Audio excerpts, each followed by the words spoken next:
Welcome back, everybody, to the Seattle Sonics, MyNBA franchise here on NBA 2K22. Our Sonics are in the final month of the regular season. We went through the trade deadline and the All-Star break in the last episode, and we are now in the home stretch of a regular season here in year two with a playoff spot certainly in reach, as we are currently the 6th seed in the Western Conference, which would make us the lowest seed who automatically jumps into the postseason without having to worry about the play-in tournament.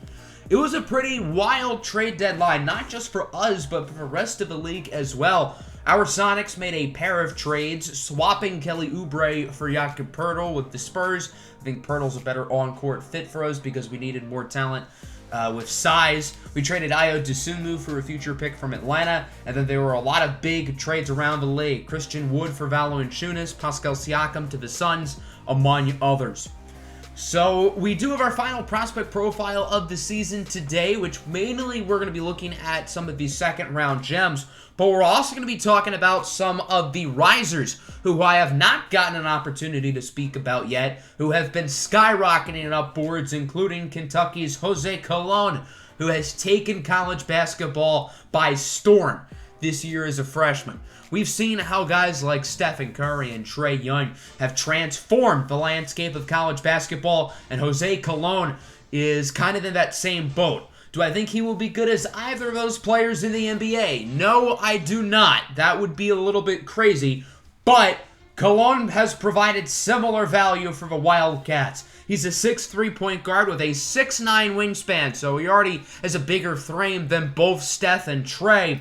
He knows how to drive to the basket. He's a very crafty player. Knockdown three-point shooter. His mid-range shooting is surprisingly low, but since he has a good three-point shot, I think he can get that up. His playmaking is great, too. Now, his defense, his athleticism, his rebounding, his IQ, not perfect, which to be expected, but he is an offensively gifted player and somebody who's going to be must-see TV as a likely NBA draft lottery pick.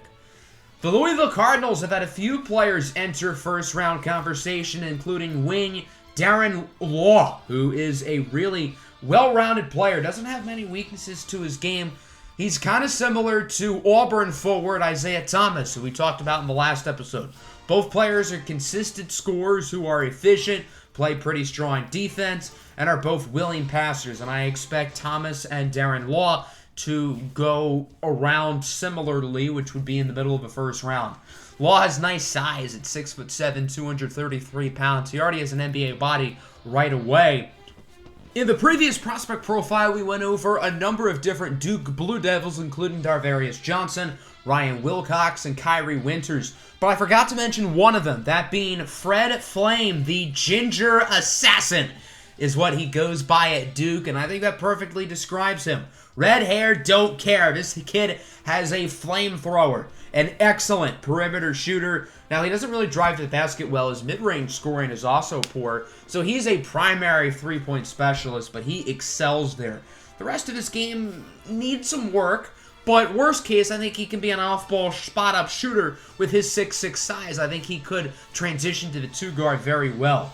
We're going to look at another Louisville Cardinal. This is Aaron Dickerson, who is sort of a dynamic duo with Darren Law. Louisville has another NBA draft prospect this year in LaMarcus Jackson Jr. So Louisville is loaded. They're one of the best teams in the country, largely in part by Aaron Dickerson, who is your modern four. He provides a lot of versatility, particularly on offense. Not a good mid-range shooter. Again, pretty common theme today, but he does shoot the three ball well. He doesn't really have the versatility to switch onto the perimeter defensively, but he is a pretty good interior defender, and he is a pretty big guy at 6'9", 220. I do think he does have the frame to bulk up eventually. One of my favorite gems in this class is Ohio State's Rashad Butler, one of the youngest players in the class at just 18 years old. And this kid is a really intriguing prospect. He's a very poor jump shooter, but outside of his shooting, he's really good. The athleticism is off the charts. He's great at driving to the basket. He's a really good playmaker, really strong defender, and I think it's easy to improve your jump shooting. In the NBA, we've seen a number of players get drafted, they can't shoot, and they have developed into great perimeter shooters, and I think we could see a similar career trajectory for Rashad Butler, and if he does develop as such, then man, he's going to be a steal whether he gets picked. Going down the board, this is where we really get to that second round territory. There are a number of good second rounders, including a few I didn't really get to talk about in depth, but I do want to mention them real quick. You got guards at the top of the round, such as Tyron Williams and DeJuan Roberts. Isaiah Iguodala out of Maryland is a really fun player. Loyola Chicago's Max Gilbert is a talented 6'11 forward. But speaking of players who play their college ball in Illinois, Njongai Ntumba is a very intriguing power forward. Somebody who is projected to go mid-second round, but I think you could argue he is first-round talent. He doesn't really have the quickness or versatility to really switch out onto the perimeter at any point, but he is a really good back-to-the-basket big man. He's a good interior scorer. He also has a solid mid-range shot as well, so he's a really strong scorer from inside the arc, and he's not a total liability shooting the three ball. He's a really high-level post defender, good rebounder. His athleticism grade is low, but I do think he is a better athlete than our scouts are telling us, and somebody who could be really good value in the second round. I like Jimmy Akun-Jonas out of UConn quite a bit. And now we have three more players to talk about, all three of whom play for Villanova. Ironically, with the first one being Clayton Kunzweiler.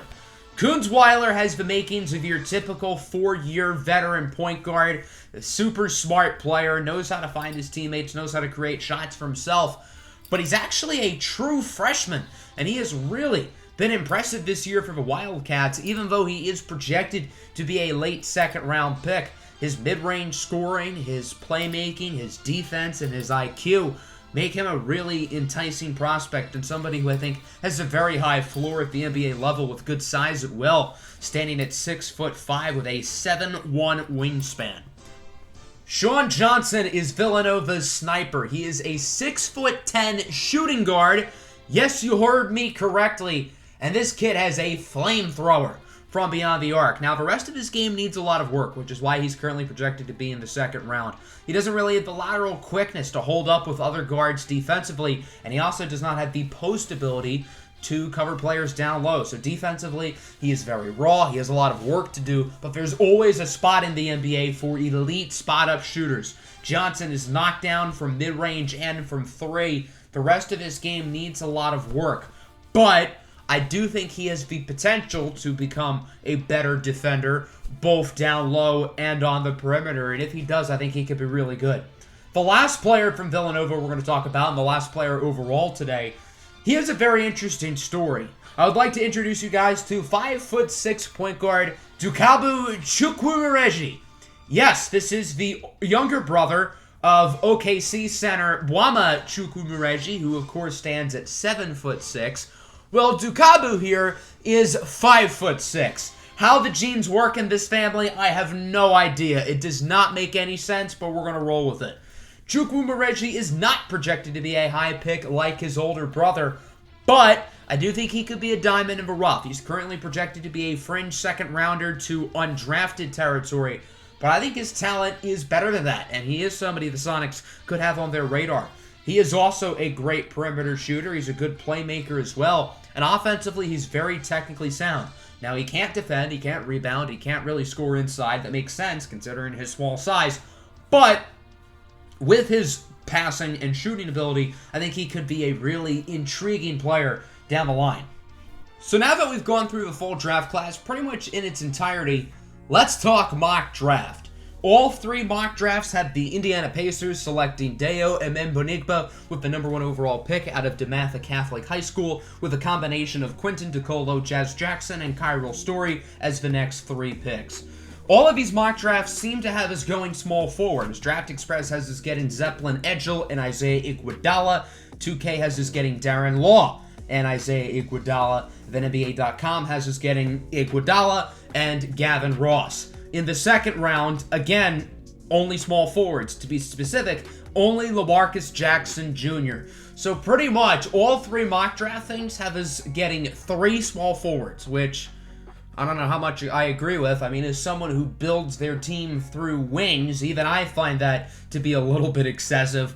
So let's talk about the final month of the season, which will be split up in today's episode and the next one.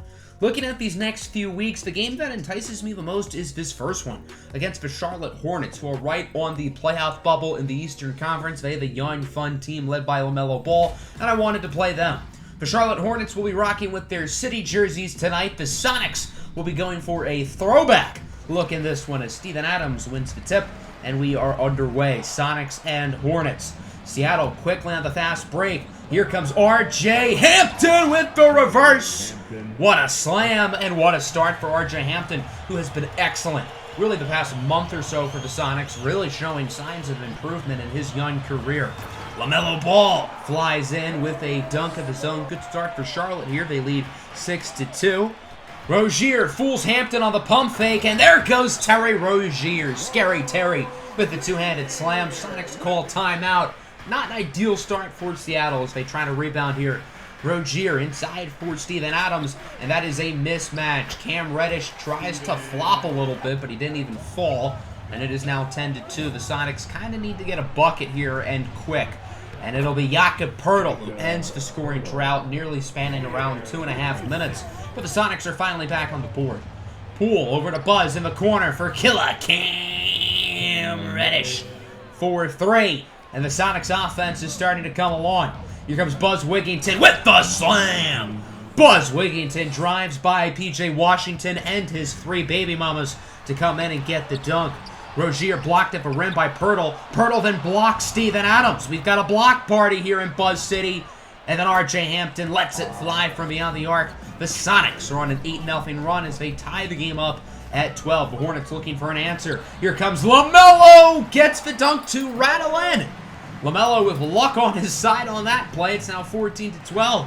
Terry Rozier for 3. The Hornets have answered right back after the Sonics went on their little run. The Hornets have scored 7 straight, but the Sonics will respond. It's Oscar Jabasilan, the rookie out of UCLA, connecting from the land of far, far away. 15-19, the pass stolen by Bol. Oscar lobs it up. Home diddly dee! Lonnie Walker with the windmill. That's got to be the dunk of the year. Holy cow. A perfect lob from Oscar and a beautiful slam by Lonnie Walker the 4th. Wow, what a play. The Hornets are going to look to answer after that dunk. Here's Anthony Simons in the corner for the big fella. Vernon Carey, the big man, showing off the jumper as he makes the 3, 19-22. Sonics going to try to tie it on this possession as Bagley loses it. It's stolen. Picked up by Derek Gilmore, the rookie out of Arizona.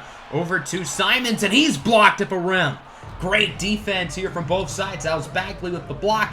And then on the fast break, it's Cam Reddish with his second 3 of the first quarter. Oscar Jabasilan trying to get in on the fun. He has an early 8 points here in the first quarter. That'll bring the lead down to 1. 25-26. Reddish fade away for the lead. I'm not really sure what he was thinking with that shot. And what is this? Jalen McDaniels is caught cherry picking, and it works out. With McDaniels covered, that leaves James Bouknight wide open for 3. Kids don't cherry pick unless your name is Jalen McDaniels, because it clearly worked for him.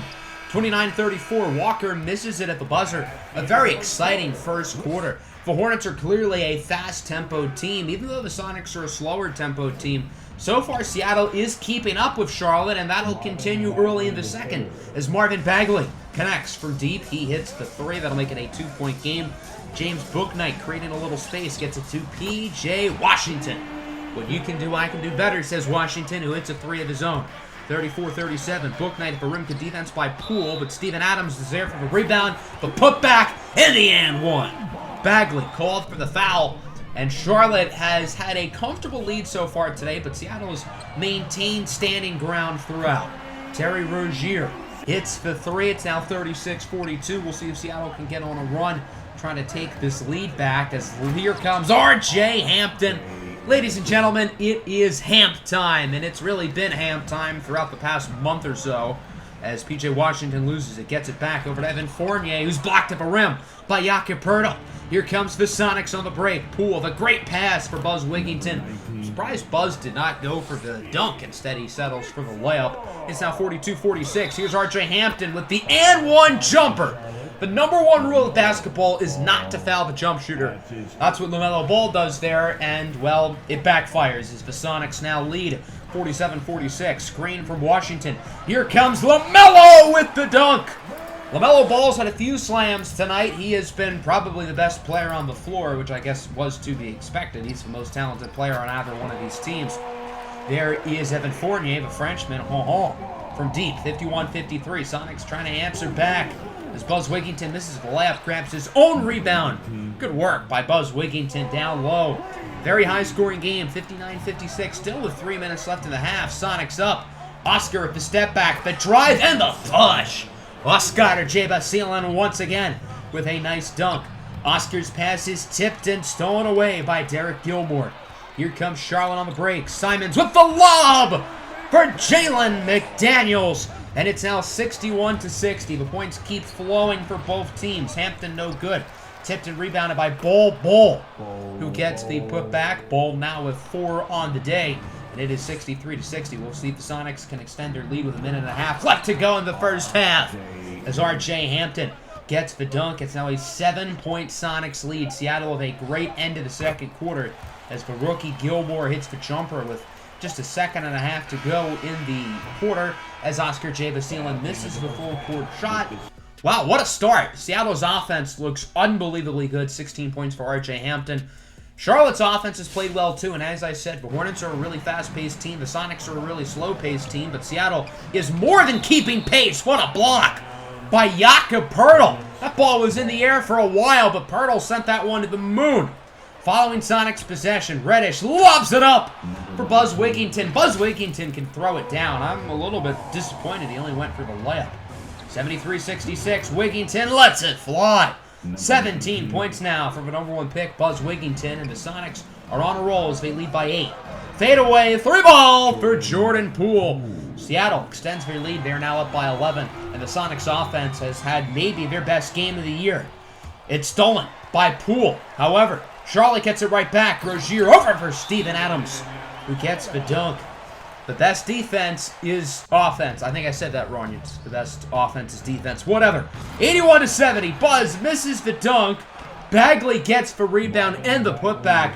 Good job there by Marvin Bagley, who is able to rebound the missed slam dunk. LaMelo Ball in the corner makes it a 10-point game. Charlotte needs to be hitting their shots. Their offense hasn't been great here in this third quarter. However, Seattle's has. Oscar Jabasilan sinks for triple. Seattle with 86 points here, and we still have 4 minutes left to go in the third quarter. There's a realistic shot. Seattle gets to 100 before the start of the fourth. LaMelo, nice mid-ranger. He was wide open there. Poor defense by the Sonics, as it's now 88-77. Walker, open, fade away, tray ball for Lonnie Walker. And Seattle is continuing to build this lead nicely as they lead by 14. Here's R.J. Hampton with 16 points today, showing off his bag. Inside for the layup. It's now a 16-point game. Look at this possession right here. So it's bonked off of Bouknight's head, who's blocked by Bagley. This possession really shows you the Charlotte offense in the third quarter. Another miss by Bouknight. Over to Gilmore off the offensive rebound, and he misses the open shot. Charlotte's offense, after a great first half, has looked lost here in this third quarter. They've got to figure it out as Bagley blocks Bouknight, who gets another offensive rebound. He does get the layup that time. James Bouknight has been on an offensive rebound machine today, but it has not really converted into points as Lonnie Walker misses the shot at the buzzer. A really good third quarter there by the Sonics as they push their lead up to 12. 93-81, but a quick 3 to start the fourth for Charlotte will make it a single-digit deficit. 96-88, Rozier over to Washington. No good. Nice defense by Buzz, but a quick putback there by Steven Adams, who has also been a monster on the glass tonight. 96-90. There's Buzz Wigington. Buzz. Ironic that Buzz Wigington is having a nice game here in Buzz City. 99-90 now. LaMelo is blocked at the rim by Jakob Poeltl. Poeltl has been a mean machine with the blocks tonight. And then there's Cam Reddish with the two-handed dunk. Reddish now with 16. Seattle up by 11. LaMelo in the corner for an open Evan Fournier, the Frenchman. Evan Fournier hits the 3, and it's now a 10-point game. 105-95, just over 5 minutes left to go. Rozier, heavily contested 3, and now Charlotte is starting to hit their shots again, and it reflects in the scoreboard as they're making a valiant comeback. Nice contested layup by Rozier, and the lead cuts to 5. The Sonics need to get some momentum back to try to take the Hornets out of the game. Good layup there by Buzz Wigington, who's doing a little bit of everything tonight. 22 points, 7 rebounds, 6 assists, as it's back to a 7-point game. 3 minutes to go. Here's a great pass and a great finish for P.J. Washington, assisted by LaMelo Ball. 109 to 104. Washington for ball. Who's denied? What a block. Buzz Wigginton says, get that out of here. Buzz is saying how this city is named after him rather than the other way around. 109-104, a cross-court pass for R.J. Hampton, who now makes it a career high. 25 points for R.J. Hampton. His career high going into the game was 24 points. His season high was 22. 9-point game. Big dunk for Cam Reddish. He now has 20. And Seattle's back up by double digits with a minute and a half to go. This one does not look good for the Charlotte Hornets. They need to get some shots off quick. Nice play by LaMelo, despite being heavily contested by Buzz Wigginton, and it's 116 to 107. Here's Rozier, guarded by Hampton, over to LaMelo. Hornets have to go quickly. Ball with another nice layup, and it is a 7-point game at the 1-minute mark. R.J. Hampton tries to lob it up. It is tipped and in the hands of Jakob Poeltl. Charlotte loses a big opportunity. That feels like the dagger, and indeed it would be. 123 to 113 is your final. One of the most fun games of the year, in my opinion. The Sonics offense completely exploded in this game, and Seattle is back on the win column after their 4-game win streak was snapped last episode by the Boston Celtics. I mean, our offense was unbelievably good, and as I said, Charlotte is a super fast-paced team, as we saw today, and we clearly had the youth and athleticism to keep up with fast-paced teams. We just don't happen to be one. LaMelo had 37. He was really good, but it was not enough. R.J. Hampton with a career-high 28 points, 22, 8, and 8 for Buzz. Oscar and Reddish with 21 and 20 apiece as well. Those top 4 scorers combined for nearly 100 points. So we're going to simulate up to this Memphis team. They are 48 and 18, so they're really good, and I wanted to play against them. We do have some good news injury-wise. Davion Mitchell is back, but we're not going to put him back in the starting lineup. R.J. Hampton's been playing so well, I cannot justify moving him to the bench. And, of course, Hampton happens to get hurt. It's only a sprained knee, not a big deal. He's not going to miss much time, and he would return in front of this Grizzlies game as we would go 4-3 in that span. We are now the 5 seed in the West with a record of 39 and 33. We are the highest seeded team who is not clinched at least a play-in spot. So Portland is the team to watch right now because they are the 11th seed. I believe we are 6 games ahead of them. So there's a good shot we will clinch at least a playoff spot very early into next episode, which will be the regular season finale. We will figure out if we only get into the play-in tournament or if we make the playoffs itself. We're going to go through awards, all that fun stuff. It's going to be a really fun episode. So if you guys are ready for that one, make sure to hit the like button. Make sure to subscribe to the channel if you are new. Peace out.